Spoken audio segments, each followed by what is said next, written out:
39 అంటే సంతానం, 49 అంటే సంతోషం. 39 ఆంధ్రప్రదేశ్, తెలంగాణ. 25 సంవత్సరాలుగా రాజకీయాల్లో అలుపెరిగిన పోరాటం చేశారు. ఫైనల్గా చూస్తే సరే ఎమ్మెల్సీ అయ్యారు, ఓకే.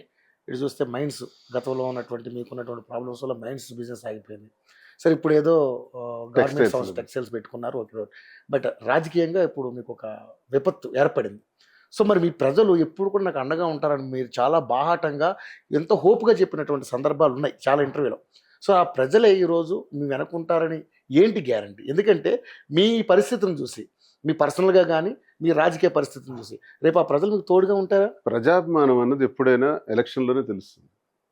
సో మీరు అందుకే మీకు 29వ సంవత్సరం చెప్పాను, ప్రజల్లో నాకున్న శక్తి ఏంటో రేపు చూపెడతాను, ఈరోజు చూపెడతాను అనలే. అది లెక్కల్లోకి రాదు, కౌంట్లోకి రాదు. నా మంది నాది రేపు ఎప్పుడు వస్తారు సార్ మీ ఇంటికి రావాలనుకుంటున్నాం, మేమందరం రావాలనుకుంటున్నాం అని ఫోన్లు మెసేజ్లు క్యాడర్ పెడుతున్నాను. సరే వస్తాను, కలుస్తాను, ఇవన్నీ పక్కన పెడతాను. ఇది కాదు క్యాలిక్యులేషన్, ఎలక్షన్ క్యాలిక్యులేషన్.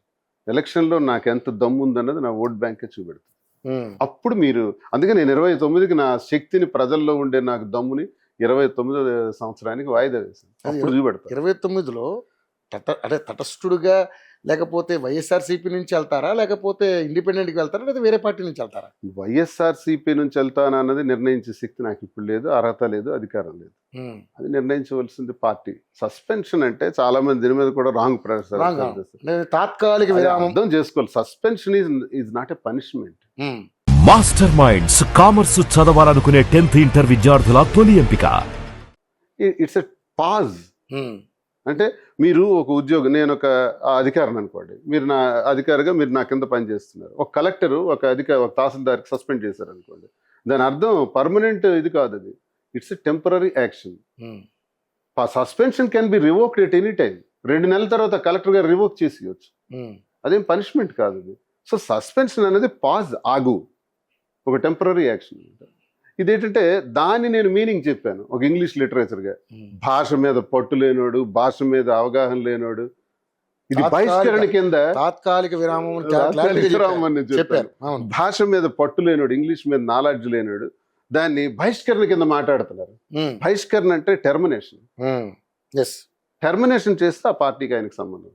సస్పెన్షన్ చేస్తే నువ్వు విధుల నుంచి కొన్నాళ్ళు పక్కన పెట్టావు, నువ్వు అలా కూర్చో, తర్వాత ఆలోచిస్తాం అని అర్థం అనమాట. అంటే చాలా మంది ఆలోచించవచ్చు, ఆలోచించకపోవచ్చు. అదే చాలా మంది కూడా ఇదే అంటున్నారు సార్, తాత్కాలిక విరామమే అది శాశ్వత విరామంగా కూడా ఉండొచ్చు కదా అనేది. అది భవిష్యత్తులో తీసుకోవచ్చు. అది సస్పెన్షన్ అంటే రివోక్ చేయకూడదని లేదు, చేయాలని లేదు, ఓకే లేదు. కాబట్టి అది శాశ్వతం అయిపోయింది అనుకోండి, అప్పుడు ప్రజా నిర్ణయం ఉంటుంది కదా.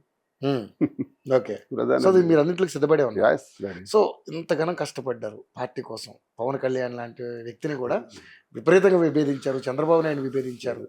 కానీ ఫైనల్గా చూస్తే పార్టీ ఏంటి ఇలాంటి నిర్ణయం తీసుకున్నాడు కనుక మీకు కన్నీళ్ళు పెట్టుకున్నటువంటి సందర్భాలు కూడా ఉన్నాయి. ఏంటి సార్ అంటే ఆ క్షణంలో మీకున్నటువంటి ఆ ఫీలింగ్ ఏంటి? అంటే నేను ఇవన్నీ ఆలోచించలేదు, కానీ జగన్మోహన్ రెడ్డి గారి నుంచి నాకు నా శత్రువర్గాలు, నేనంటే పడని వాళ్ళు, జగన్మోహన్ రెడ్డి గారి నుంచి నన్ను దూరం చేయడానికి ప్రయత్నం చేశారు, చేయగలిగారు. భగవంతుడా అనుకున్నాను. ఈయన నుంచి దూరం అవుతానని నేను ఎప్పుడు జీవితంలో అనుకోలేదు. ఈయన నుంచి నన్ను దూరం చేశారే అని బాధ.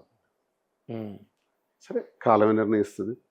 అభిమానం ఎక్కడికి పోతుంది, ఆ గుండెల్లో ఉన్న అభిమానం. అలాగని నాకు శాశ్వతంగా నేను రాజకీయాల్లో ఎలా ఉన్నప్పటికి కూడా నా అభిమానులు వేరు. రాజశేఖర రెడ్డి గారు కానీ, జగన్మోహన్ రెడ్డి గారు కానీ. ఓకే. మాస్టర్ మైండ్స్ కామర్స్ చదవాలనుకునే 10th ఇంటర్ విద్యార్థుల తొలి ఎంపిక.